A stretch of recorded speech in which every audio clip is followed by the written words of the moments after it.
This just in, a star is hurtling towards our solar system and could knock millions of asteroids straight towards Earth. The star is currently hurtling through space at about 32,000 miles an hour and is about 64 light years away. Gee, guys, I'm really freaked out. That means that in about 1.5 million years, according to a recent paper that was recently published by Astronomy and Astrophysics in November, it's going to be 1.5 million years from now. And there's a 1 in 10,000 chance that it could get within 1,000 astronomical units. Literally. So how much is an astronomical unit? It's about 93 million miles. And there's a 1 in 10,000 chance that it's going to get within 93 billion miles of the sun of our solar system. So we all better run for the hills because I am certainly freaked out about this. It's called Gliese 710, and it's about half the size of our sun, according to these papers. Now, you can look at it up at solstation.com. You can research it. It's spelled Gliese 710. It's a long way away. There's a 1 in 10,000 chance it's coming within 1,000 astronomical units of the sun. Yet there's these news articles that come out and make it sound like it's going to be here any day now, and we better head for the hills. A star is hurtling towards our solar system and could knock millions of asteroids straight towards Earth.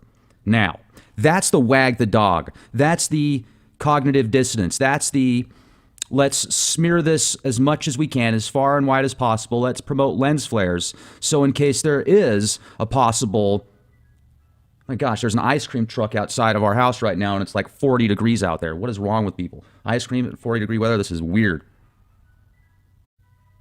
This is creepy and weird. Can you guys hear this? This is something out of the Twilight Zone.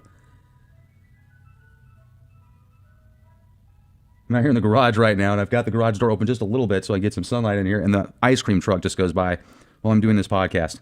How weird is that? It's the middle of winter, and an ice cream truck goes by. The irony here. Okay, where was I? Completely lost my train of thought. Yes, this is a wag the dog type situation here. In my opinion, what the media is doing is really promoting lens flares, this Planet X hysteria, in case there really is a possibility of there being some space havoc out there. Now, if you guys read any of the information that came out of the executive order back in October last year called Coordinating Efforts to Prepare the Nation for Space Weather Events, I think that's a good idea personally because there's a lot of satellites out there, and these satellites are connected with defense systems and missiles and all sorts of radar systems and other things. So it's a good idea to keep those satellites as secure as possible. And solar flares, EMPs, comets, space debris, all sorts of stuff could cause situations out there. So I certainly get this coordinating efforts to prepare the nation for space weather events. Yet while we're looking at articles like this one that just came out and saying, oh man, we don't got to worry about this stuff. It's 1 million years away. And even if it is 1 million years away, there's still only a 1 in 10,000 chance it's going to get within 93 million miles of the sun. So it's really not a big deal. Well, recently, just last month, and I just found this today. I haven't seen anything about this yet on the web. There's probably something out there. I'm sure there's somebody that's done a YouTube video about it. I haven't seen it. This is straight from the White House. National Near-Earth Object Preparedness Strategy, product of the Interagency Working Group for Detecting and Mitigating the Impact of Earthbound Near-Earth Objects, NEOS. Damian is what they call it. Abbreviation NEOS Damian. What do you think of those abbreviation names there? Damian? Gotta love that. Of the National Science and Technology Council, Executive Office of the President of the United States. Now, this was December of 2016. So they are amping and gearing up, and they're doing a lot of preparedness and securing infrastructure in space. I find that fascinating. And then I did some more research, because I'm sure you guys have heard on countless podcasts where people come out and say, if you research the Planet X phenomenon, where people come out and say that the amount of fireballs that have gotten close to the Earth or closer to the Earth have gone up tremendously the past few years. Well, I've got the charts right here, and this is based on NASA data and AMS data. From 2005 to 2009, even up to 2010, I would say, it stayed about the same. It started going up in 2009, where it was under 1,000 number of fireballs. Now, after 2011, bumps up to 1,500. 2012, it goes to over 2,000.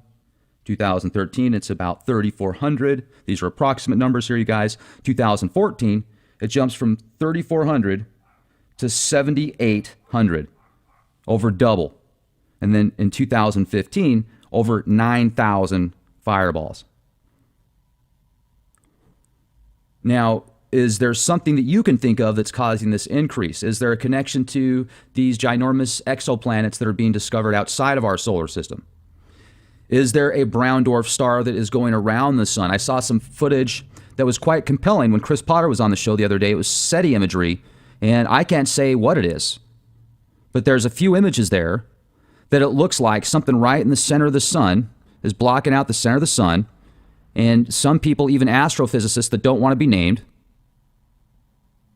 are saying it's a brown dwarf star. So the question is, this brown dwarf star, could it be pulling in fireballs, comets, asteroids? And is that why our military and our government preparing and putting so much money, time, effort into securing the satellites? I mean, if you want to read, let me just read a little bit of this bill to you guys to kind of give you an idea.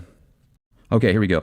About the Damien IWG. The Damien IWG was put together in January 2016 to consider options to mitigate impacts from NEOs, near-Earth objects, including detection, characterization, trajectory, determination, impact analysis, senior U.S. decision-making, international cooperation and communications, long-term and short-term mitigation options, as well as quantification of success and risk from different mitigation options, public outreach and disaster planning, operations and recovery. The IWG's primary goal was to provide focused input via the national strategy into the national planning framework called the Presidential Policy Directive 8, PPD-8, National Preparedness 2011.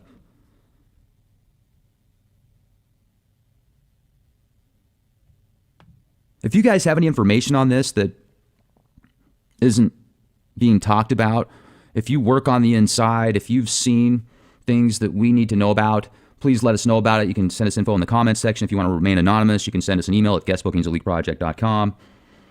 It would be nice to know what is causing this mass influx in fireballs and asteroids and meteors. And on that note, I hope you're all doing well. It is a very interesting day today here in San Antonio. It's cold, but the sun's out. The ice cream truck's out. If you live in Minnesota, would you see an ice cream truck out in January? I'm surprised to even see it here in San Antonio. I mean, if it was like 80 degrees like it was a couple weeks ago or a week ago, but it's like 40 degrees today. That was just bizarre. All right, you guys, have a good one. Subscribe to our YouTube channel, youtube.com/clandestine time lord. Also, leakproject.com.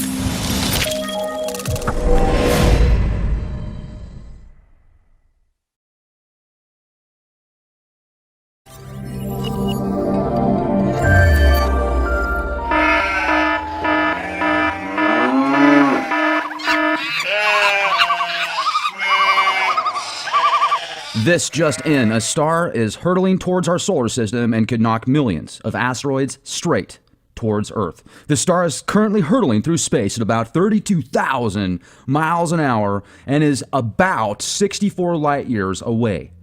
Gee, guys, I'm really freaked out. That means that in about 1.5 million years, according to a recent paper that was recently published by Astronomy and Astrophysics in November, it's going to be 1.5 million years from now. And there's a 1 in 10,000 chance that it could get within 1,000 astronomical units. Literally. So how much is an astronomical unit? It's about 93 million miles. And there's a 1 in 10,000 chance that it's going to get within 93 billion miles of the sun of our solar system. So we all better run for the hills, because I am certainly